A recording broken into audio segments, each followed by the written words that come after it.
The door opened with a quiet creak, the kind that usually meant nothing at all, but this time it felt like the world held its breath. In that single moment, a tired single father stood frozen, hand still on the bathroom handle, unaware that the next few seconds would rewrite his entire life. What he was about to hear would not come as a shout or a confession, but as a soft, trembling truth that would echo through his broken heart for years to come. Before this story unfolds any further, if you believe in kindness, in second chances, and in the quiet miracles that happen when people least expect them, take a moment to like this video, share it with someone who needs hope, leave a comment, and subscribe to the channel. Stories like this remind us that even the smallest moments can change everything. Ethan Parker had not planned for life to turn out this way. At 34, he was already exhausted in a way that felt older than his bones. His days began before sunrise and ended long after the city lights dimmed. He was a single father to a 6-year-old boy named Noah, a child with curious eyes and a smile that tried hard to hide how much he missed his mother. 2 years earlier, Ethan's wife had passed away suddenly, leaving behind a silence so loud it followed them everywhere. Since then, Ethan had learned how to cook dinners that rarely tasted right, how to braid hair with clumsy fingers, and how to smile even when grief pressed on his chest like a weight. They lived in a small apartment above an old bakery, the kind of place where the walls were thin and the plumbing groaned like it was tired too. Ethan worked as a night security guard at a downtown office building, a job that paid just enough to keep them afloat, but never enough to let him breathe easily. Every month was a careful balancing act of rent, school supplies, groceries, and the invisible cost of being alone. He told himself that as long as Noah was safe, fed, and loved, that was enough. That evening had already gone wrong before the bathroom door ever opened. Noah had come home from school quiet, his backpack heavier with feelings than books. Ethan tried to ask what was wrong, but the boy only shrugged and said he was tired.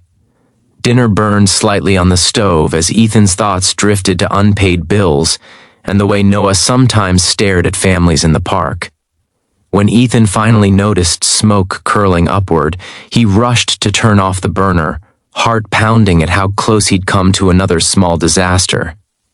Later, as Noah slept, Ethan cleaned the apartment, moving on autopilot. When he reached the bathroom, he paused, confused. The light was on. He was sure he had turned it off earlier. Maybe Noah had woken up, he thought.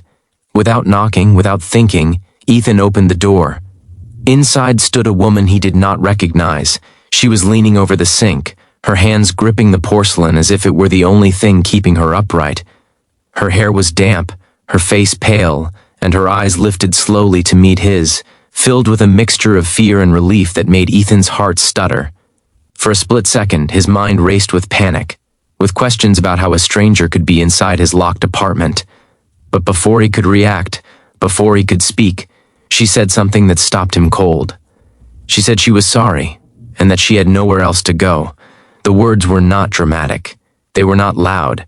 They were spoken with a quiet honesty that felt heavier than any explanation. In that moment, Ethan did not see a threat. He saw exhaustion that mirrored his own, a kind of brokenness he recognized too well. The woman explained that her name was Clara, that she had collapsed in the hallway outside his apartment after knocking on several doors with no answer. The bathroom window had been unlocked, and desperation had pushed her to climb inside, seeking only water and a moment to breathe. Ethan should have been angry. He should have called the police or demanded she leave immediately.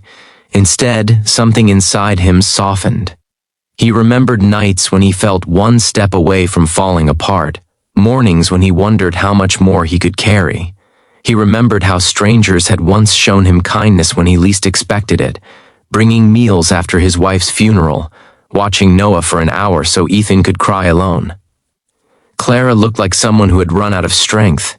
She told him she'd been living out of her car after leaving an abusive relationship, that tonight the car had finally broken down. She said she hadn't eaten all day, and when she spoke, her voice shook not from cold, but from shame. Ethan listened, standing there in the doorway, Feeling the familiar ache of empathy settle into his chest, he offered her water, then food, then a chair at the small kitchen table. The apartment felt different with another adult presence, like a room long empty suddenly remembering how to breathe. Clara ate slowly, as if afraid the moment would disappear if she moved too fast. She thanked Ethan more times than he could count, her gratitude almost painful to witness. Over the next few days, what began as an accident turned into something neither of them expected. Ethan helped Clara contact a local shelter and arrange for her to stay temporarily in the spare storage room he had converted into a tiny sleeping space. It wasn't much, but it was safe. No one noticed her almost immediately, curious and cautious, but Clara had a gentle way about her that put him at ease. She listened when he talked about school, laughed at his jokes, and never rushed him when he grew quiet. Ethan watched it all with a guarded heart. He told himself this was temporary. He told himself he was just helping someone in need. But slowly, subtly, life began to feel lighter. Mornings were no longer silent. Meals tasted better. Laughter found its way back into corners of the apartment where grief had settled. Clara helped around the house, found part-time work at the bakery downstairs, and saved every dollar she could. One night, long after Noah had fallen asleep, Clara shared more of her story. She talked about dreams she once had, about how fear had shrunk her world until survival was all she could think about. Ethan shared his own grief, the loneliness that came from being strong all the time. They did not promise each other anything. They simply listened, and in that listening, something healed. Weeks turned into months. Clara found a small studio apartment nearby, but she stayed close. She became part of their routine, part of their story. Ethan realized one evening, watching her help Noah with homework, that love had found its way back into his life without asking permission. It wasn't loud or sudden. It was steady, patient, and kind. The moment that changed everything came quietly, on an ordinary afternoon. Ethan stood in the bathroom doorway again, watching Clara wash her hands, sunlight filtering through the small window. She looked up and smiled, and he realized that the words she had spoken that first night had not just been an apology or a plea. They had been an opening, a chance for two broken lives to collide and create something whole. Before this story ends, take a moment to pause. If this journey has touched your heart, if it reminded you that compassion can change destinies, please like this video, share it with someone who needs hope, and subscribe to the channel for more stories like this.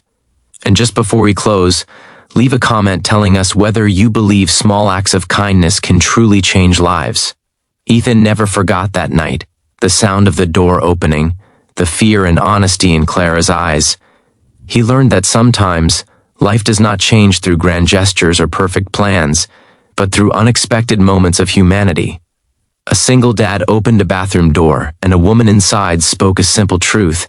From that truth grew a family rebuilt not by blood alone, but by empathy, patience, and love that chose to stay.